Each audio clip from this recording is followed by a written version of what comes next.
Welcome back to Motorsport Podcast. I'm Carrie. And I'm Mike. And we are here to chat F1 headlines. What's going on this week? Because a bunch of stuff's going on. I feel like there's always stuff going on. Yeah, I mean, that's what makes it so exciting. Yeah, this is like a more controversial week, I guess I would say. Yeah, but I think a lot of people have been talking about it for several weeks. Yeah, and I guess it's just come to fruition now. Yeah, I think this is the... Unfortunately for Jack Doohan. Yeah. So that's, I mean, the biggest headline this week is Franco Colapinto to replace Jack Doohan, effective at Imola.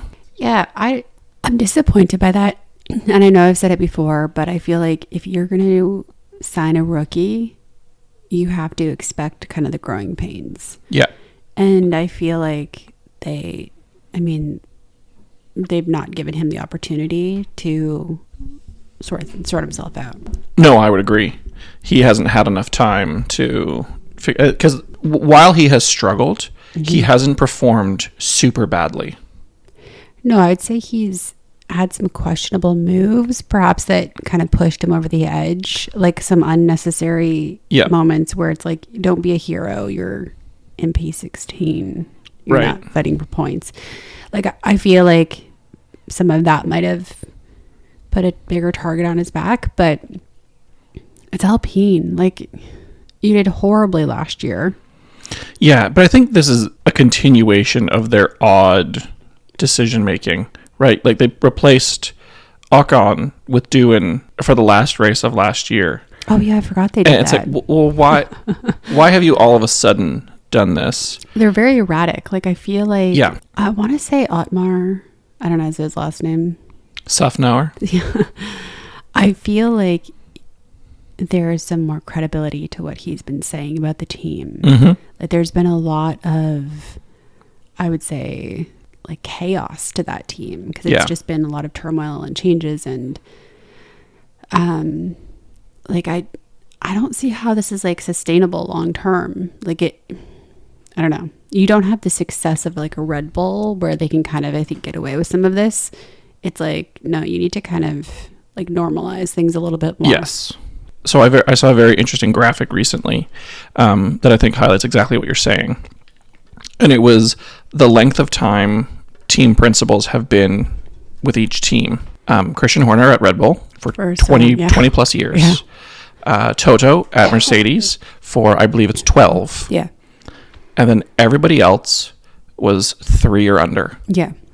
And how long has Andrea Stella been at McLaren? I think he's been with McLaren for a long time. He hasn't been principal. Right. So I guess that's the argument is he's been with the team but not principal, so maybe his style is a little bit different. Because we know they all have very, very different styles. Yeah. And they got to figure out what works for their team. Right? Like, Fred is very different from Christian Horner. Absolutely. Oh, yeah, because how long has Fred been with Ferrari? It's been a number of years.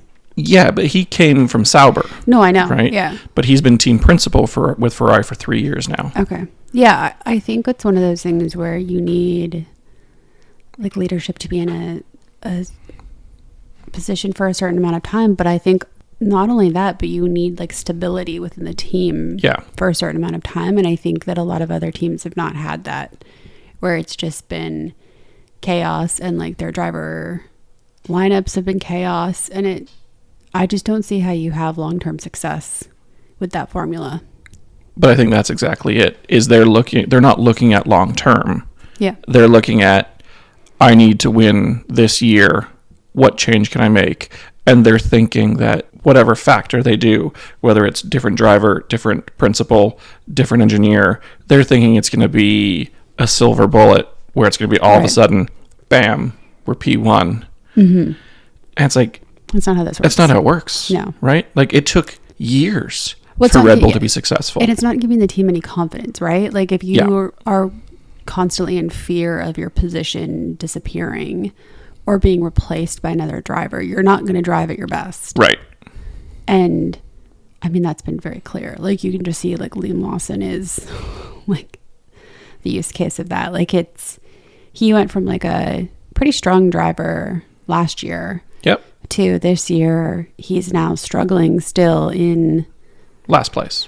yeah, like I don't know. It's one of those things where like you would think that some of these other teams would learn from, like I would say Mercedes is probably, well, I'd say McLaren is now much more stable. Yeah, I think they're much more stable. They've kind of followed the Toto Wolff playbook of, like, I think Toto does, I mean, as much as he kind of held the drive over Valtteri's head, everything else was very consistent, like very German approach, like right. like, but it works, right? Like Yeah. it's just consistent. They know what to expect. They know what's expected of them. It's very consistent, whereas a lot of other teams are not following that. No. I mean, it's good for Colapinto, though. He was great last Absolutely, year yeah. when he stepped in, and I think it's fantastic for him. And I'm happy to see him back on the grid. Yeah. I just wish he had replaced a different driver. Yeah, or don't sign Doohan then. Bring Colapinto in from the beginning. Yeah. Like they could have got him. They just chose against that in favor of Doohan, but then like I don't know. I just think that it's too chaotic. Yeah. And I'm beginning I wouldn't say rumors because Otmar worked there for a while. I feel like it's adding substance to his claims. Yeah. Well, but I think so that sort of leads into the next big headline of this week is Ollie Oaks with an immediate resignation. Yeah. So like I feel like I took that as there was some disagreements over their driver lineup, and yeah, and that's what the rumors are saying. Yeah. Right, is there was some tension between Ollie and Flavio. Shocking. Yep. And that he seems like such an approachable guy. Like I'm surprised that anybody would have conflict with him. Yeah. I also, the statement that Alpine put out saying, "Oh, it was due to a personal reason, nothing to do with his relationship with Flavio. They're great friends. They have such a strong respect for each other." Mm-hmm. It's like you're doing too much. Like people see you've overcompensated on that one. That's not damage control. Like yeah, you're adding gasoline to the fire. Yeah. So the speculation is that Flavio will take over as team principal. He hasn't officially been named that yet. Is he allowed? So let's get into that. Okay.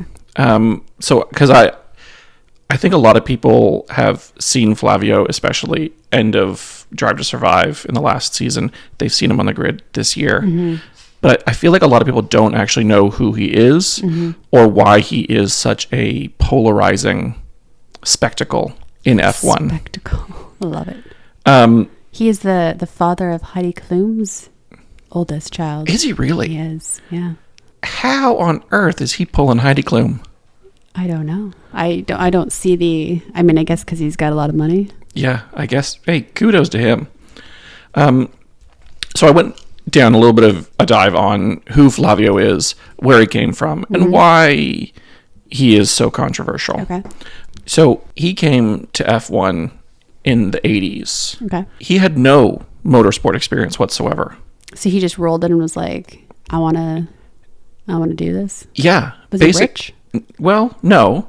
So, I mean, probably yes, but essentially he worked for Benetton, the clothing manufacturer. Okay, I could see that, yeah. And he was very good for them. He was, part of their leadership team or whatever it was, and he did a great job expanding the brand and doing great for the Benetton business. And I guess Benetton was like, "Yeah, you're a good businessman. You're going to lead our F1 team." And is that why there are no more? Well, I don't think so. Because that sort of leads into why he's considered to be such a brilliant F1 team leader is some of the things he did when he first joined F1, it was in 88 when he first started in F1. He is the one who signed Michael Schumacher as a young driver. Mm-hmm. He saw Schumacher and said, "That's the guy who we need to build our team around." Mm-hmm. And that's what they did, which led to world championships in 94 and 95. You get some credit there. Yeah. Right? And then he then moves to Renault, and he kind of does it again with a young Fernando Alonso. Okay. And gets Alonso's 2005, 2006 World Championships. So I think that's where he really gets his credit from, is he has on multiple occasions picked young drivers, built a team around them, right, and won consecutive World Championships.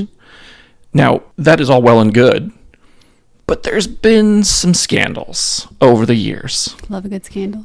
And he has some serious ones. So in 94 with Benetton, they created an illegal traction control and launch system. FIA told them, you are not allowed to have this. He said, we're going to do it anyways.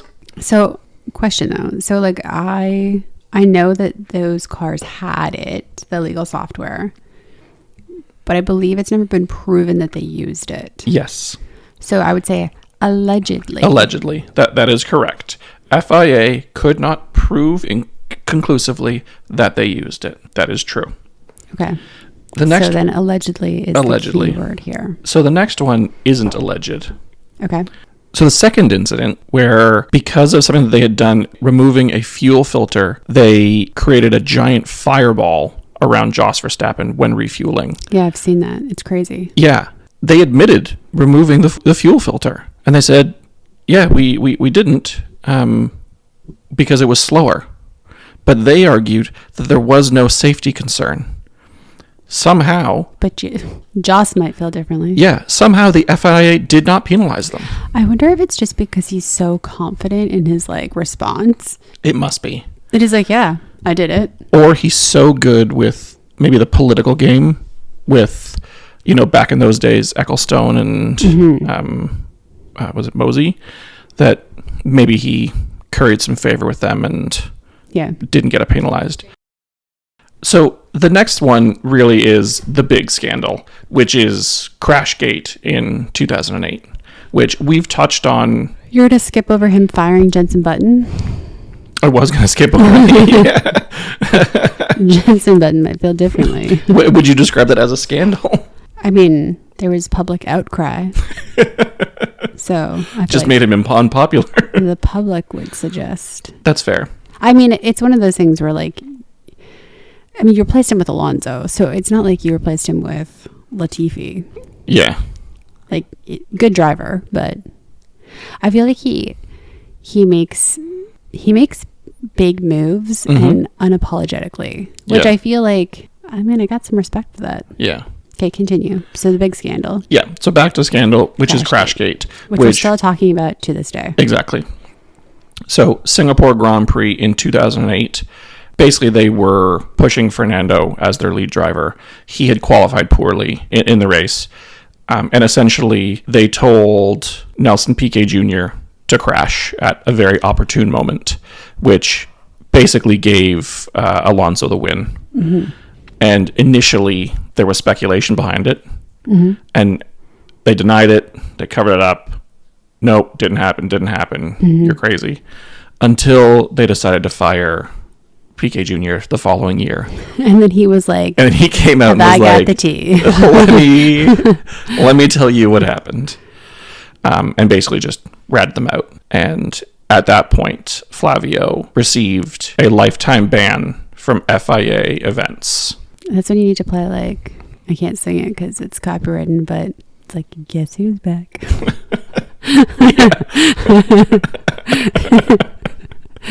Because here we are, lifetime ban. Yeah. So a year later, he appealed, and through various court cases and tribunals, the ban was removed. But still... Yeah, I feel like they probably thought he was never going to come back. Yeah, I think that's the case as well. But he's like Rasputin and is just like, watch me come back. Rasputin. Love it. Just refuses to die, claws his way back into it. Yeah. It's like he's like, I got nothing else to do. It's a Tuesday. Let me just shake some shit up. Yeah, let me come back to Formula One. Yeah. I'm surprised you didn't bring up the executioner. I did not. No. Little pet name that PK had for him. That's true. Yeah. Yeah. So exciting to see him back because I'm interested to see what he does at Alpine now. Like he's already gotten rid of the team principal and one of the drivers. What else is going to happen? I mean, the season is still young. Right? So much could happen. I think that he's a man that knows how to get out of a tough situation. Yeah, knows how to get out of a tough spot. Scrappy. Yeah, I do think so. He's received a lot of criticism over the years for his like management style, his lack of, I'd say, like F1 knowledge. Yeah. But he's also like managed some drivers. Yeah, like he managed Alonso, managed Weber. Yeah. Like, yeah. Like he must be a talented salesman. I think that's it, right?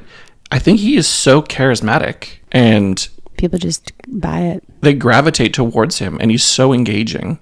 And I think he speaks with such confidence that you want to believe him. Yeah. Right? Totally. You got to give him some credit. Well, that's exactly it, right? He has... Imposter syndrome? Nope.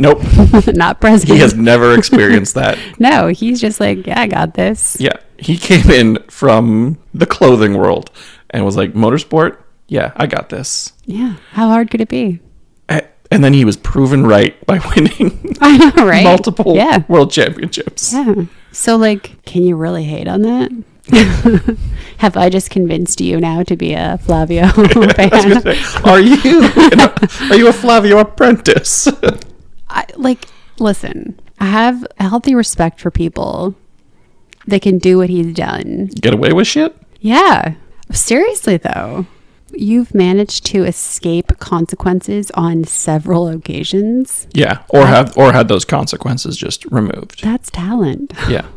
Like, I mean, Christian Horner would crumble immediately. The only thing he beat was... Has he also done the same? Yeah. I still feel like that will come back to bite him in the ass eventually. And he doesn't have... The charisma. The panache. Yeah. Yeah, I'm interested to see what happens. Hey, he managed to convince Heidi Klum. Right? So. Yeah. Man has some sales skills. I think so. Like, he's just like, how hard could it be? Like, let me come in and run Formula One. I'm bored again. Let me come back. I get it. Yeah. I would have loved to have heard how Luca Di Maio, the Renault CEO, I'd be very interested to see how he approached him and if it required any convincing or if it was, Flavio approaching him. Yeah. Or if it was a quick text message being like, hey, you in? Yeah, got nothing else to do. Yeah. I'm just chilling. Yeah. Just come shake shit up. Yeah. I think it'll be an interesting season at Alpine. I'm interested to see what happens. Yeah. I was thinking about this after all of this, and I was like, Esteban Ocon is probably just like, so happy I got out of there. Like he's doing well at Haas. Yep. It's, I feel like, a very different culture over there. Yeah, and they're consistently improving. Yeah. Like, no one's going to want the chaos of Alpine. No.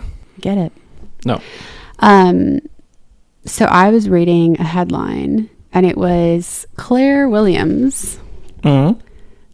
Clinging to notoriety, I guess, at this point. But she was saying she basically blocked George from going to Mercedes earlier. Oh. That she didn't want to let him go because, like, what would that be saying to Williams and their fans? Basically, like, you have this talent and I'm going to let him go immediately. And it's like, one, I don't know if that's true. Two, like, if you're George, you're going to hate her. Yeah. Especially coming on the heels of, like, his had I started earlier, I would have had 2 world championships by now. So. Maybe that's why she's saying it. Yeah. Because obviously it's going to be hard to substantiate any of this. I guess Toto would know the truth. But he did sign Valtteri to a series, like it was like 1 year deals. Like it wasn't ever longer than that. So I don't know. Like it's interesting though, but like if you're Toto and you want George, you think you would just go directly to George and be like, I want to sign you. And if you're George, you're not gonna be like, well, I'm gonna stay at Williams. I'm gonna stick with Williams here, see how this plays out. Like what are you, Alex Albon? He is dedicated and they are on an upturn. You know what? I feel like he's just like, he's that guy who's just comfortable. He's like, I got what I need. I've got a paycheck. I get to drive. I get to kind of like, you know. Yeah. There's no controversy. No. Do you think he's already shifted from the pool of drivers who want to be world champion to, I want a seat or I just want to improve? Yeah. I feel like if he can win a world championship and it's not a lot of extra pressure, I feel like he's like, well, all right, I'll do that. Mm-hmm. But I don't think he wants to be. I think he could have gone somewhere else. Yeah. And I don't think he wants like the Red Bull pressure again. I don't think he's not going to want to go to an Alpine where it's like this level of like toxicity and chaos. He wants to like, you know, enjoy his time. He wants to be happy. Yeah. Which. Good for him. Yeah, totally. Like you found respect. Yeah. You found a place where you're valued. Yeah, exactly. I think that's exactly it. Yeah. You are truly valued and you are seeing positive results from your efforts and the team efforts. Yeah, and like he might be thinking, I might not be the driver when Williams gets back to the top. Maybe he is, I don't know. But he might be thinking like, I contributed to it. Yeah. And that might be enough for him. Yeah. It's fair. Yeah. I mean, there's only one world champion each year. Yeah. Right? And you have these streaks where the same person wins consistently. Max. Right? Well, but like think about the last however many years. You had Sebastian Vettel winning 4 in a row. Mm-hmm. And then you had Mercedes. So we'll include Nico Rosberg's 1 in there. But you had Lewis winning 7 in a row. Not 7 in a row, but winning his 7th. I was going to say, that's not how that happened. Winning however many in a row. And then you have Max winning 4 in a row. Right? It's been a long time of just Red Bull and Mercedes. So, switching gears, but along the same lines. So, did you see how only 4 drivers have won 3 consecutive races in the hybrid era? No. Care to guess? I'm going to guess Lewis. Yeah. Max. Yeah. Now Oscar. Mm-hmm. The 4th. I'd guess Sebastian Vettel. No, Nico. Rosberg? Yeah. Obviously not Hulkenberg. Yeah. So 3 world champions and Oscar. Well, he's in good company. I saw something else where there's like a stat where it's like if you win, I can't remember what it was. It was like something of the first 6 races of the year. Like you're basically like pretty much guaranteed to be world champion. Well, I think we're all on Team Oscar now. Yeah. I think everybody is. I mean, he's likable. I think the way he drives, everybody respects as well. Mm-hmm. Right? He's not pulling crazy, dangerous moves. Like he doesn't have a reputation like Max, where it's either you concede the corner or you crash. Yeah. Right? He doesn't have that reputation. Yeah. He's aggressive, yeah, sure. Competitive, yeah, definitely. Mm-hmm. But not dangerous.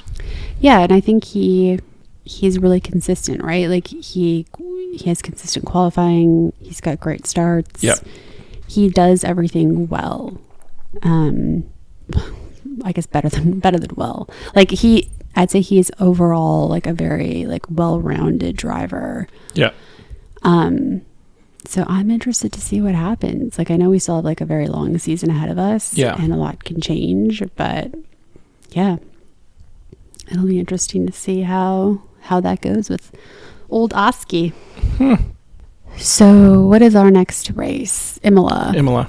When is that? Not this weekend, but next weekend. Next weekend, yeah.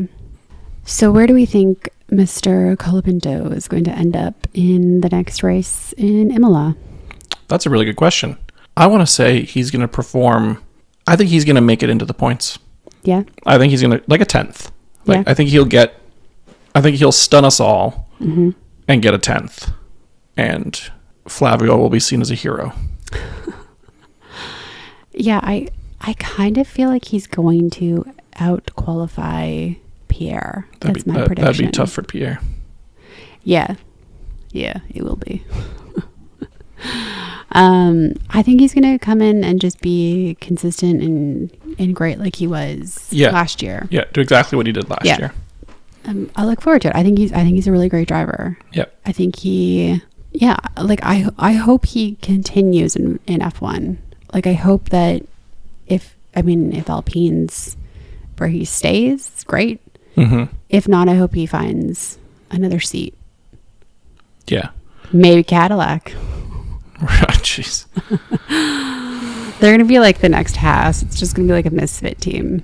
Yeah, I think they've probably got a little bit more cash than Gene Haas. than Haas. Yeah, I am really anxious to see who they sign. Yeah, at their unveiling of their car. That was just kind of lame. Did you see that? But did you see who was in attendance? No. Mick Schumacher. Oh God, are they going to sign him? Some are speculating that that's why he was there. Others are speculating that he was just hanging out. Yeah, I really hope for the they free don't. drinks. Like, Mick's, I'm sure, like a lovely human being, but I don't think I feel like, so he had the talent, right? Like, before he came to F1, he had the talent. Absolutely, yeah. And then it seems like he fell apart in F1. Yes. Like, he could not handle the pressure. And I don't know if part of it was he was in like a terrible car. Yeah. I don't know. Like, I feel bad because like that has to be really hard to live up to. Your dad's like an F1 legend. Yeah. Those are some big shoes to fill. Some tough shoes to fill. Yeah. So it's unfortunate because like you see some of these drivers and like they have it all together and then they enter F1 and it just crumbles. Mm-hmm. So maybe Mick will make a comeback. I don't think Cadillac would be the right team to do that in, but I guess. Yeah. I mean, it'll be interesting to see the direction they want to go. I would think that they would want, a seasoned F1 driver. Like a Valtteri. Yeah. We've talked about the rumors are Checo, but I hope not. That's what people are saying right now. All right. Anything else you want to chat about? Nope. I'm just excited for Imola.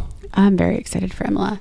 Okay. Well, we will be back next week to chat about Imola. Have a great weekend. See you next week.